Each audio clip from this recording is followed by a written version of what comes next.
tanto por mí, pero sobre todo por el equipo, porque como decía, veníamos trabajando muy bien.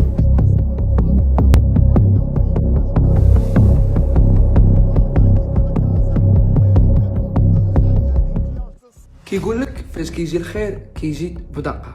وهنايا المقوله كتطبق على المصير ديال المنتخب المغربي او المستقبل ديالو، لانه فعلا باينين لعابه تبارك الله اللي تقدر تعول عليهم من هنا لواحد 4 سنين او 3 سنين او 5 سنين. عندك لعابه تبارك الله في اعلى المستويات، وخير مثال اللاعب اللي قلت لكم البارح الياس حسني، ثم هاد اللاعب اللي غادي نهضر لكم عليه دابا وهو عبد الله ريحاني، لاعب اتلتيكو مدريد بدات في 2004 يعني عنده 18 عام. كيلعب في اتلتيكو مدريد فريق ديال الفتيان، ومره كيطلعوه الفرقه الاولى ديال اتلتيكو مدريد كيتريني معاهم يعني باش ياخذ خبره ويشوف اللاعب الكبار بحال غريزمان بحال كاراسكو كيفاش كيلعبوا، وياخذ منهم واحد الخبره اللي تقدر تنفعو في المصير ديالو. عبد الله ريحاني ديما كيماركي الفريق ديالو، وسبق ليه ولعب مع المنتخب المغربي ديال الشبان في كاس افريقيا، وقدر انه يماركي.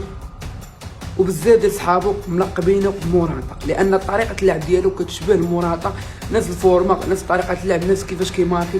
راه بحال قلتي موراتا باقي صغير. داك البلان ديال انه بزاف الصحف خرجوا كيقولوا انه غيمثل المنتخب الاسباني، داكشي ما منوش غير كذوب، لان اللاعب سبق ليه يلعب مع المنتخب المغربي، زائد كيهضر بالعربيه، زائد راه كبر في المغرب انترناسيونال وكاملين فرحانين دينا الطورن الحمد لله. صراحه احسن حاجه يبانوا لعابه بحق، لان المنتخب المغربي كيبقى احسن منتخب عربي، عنده مواهب كرويه ولعابه في اعلى المستويات.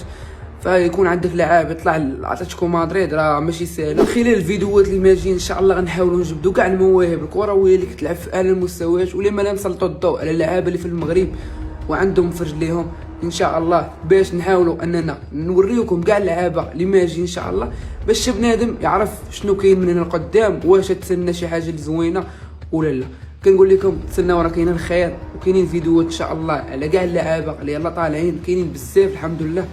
كان معكم زكريا السكاك، تحياتي لكم.